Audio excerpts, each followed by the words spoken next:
Gini Pak Oso, di salah satu pernyataan yang saya baca kan Anda sempat menyatakan gini, sikap politik Hanura tergantung bagaimana PDIP. Apakah artinya gini, selama PDIP ada di luar pemerintahan Prabowo Gibran, disitulah Hanura akan berada?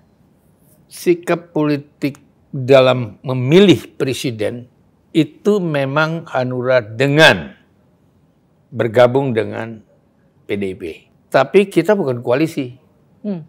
Saya menolak koalisi. Kita kerjasama politik. Dan itu diterima oleh PDIP. Oleh Bu Mega menerima kerjasama politik. Nah, kalau kerjasama politik itu bedanya, ya, keputusan kita bersama-sama. Oke. Dan tidak ada ketua di dalam kerjasama politik. Keputusan kita ambil bersama-sama. Ya. Walaupun partai PDIP kan partai besar. Dan setelah pemilu pun dia tetap sebagai partai besar. Itu harus diakui. Gitu.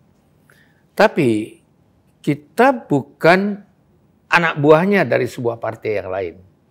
Oke.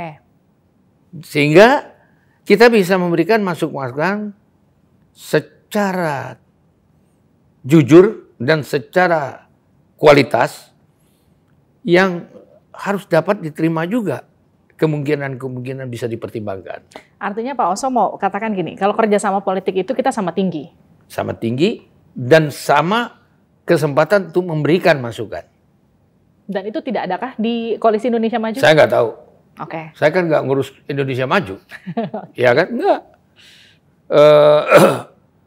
Setiap pertandingan itu selalu ada lawan. Setiap lawan selalu mau menang. Dan setiap lawan yang mempunyai grup atau kelompok, dia harus loyal pada kelompoknya. Kalau enggak, ngapain dia bergabung pada kelompok itu gitu. Nah itu yang jadi pertanyaan saya. Kan dari awal ketika Pak Prabowo dikatakan unggul, saat itu masih unggul, belum ditetapkan oleh KPU beliau menang atau tidak. Di Istora kan beliau sudah katakan gini, saya akan rangkul semua partai politik. Itu haknya Prabowo. Dia mempunyai hak untuk mengatakan apa saja ya yang bisa mempengaruhi semua orang di dalam membangun sistem yang dia bangun. Itu haknya. Ya kan? Tapi ada hak orang juga yang mau ikut dan tidak mau ikut. Oke. Ya itu perbedaannya kan di situ. Artinya kalau saya bisa simpulkan, Hanura masih akan ada di luar pemerintahan, entah sampai dalam waktu kita yang nggak belum ditentukan. mengatakan tidak dan tidak mengatakan iya karena kan belum selesai. Oke. Satu, Prabowo kan belum dilantik, ya kan?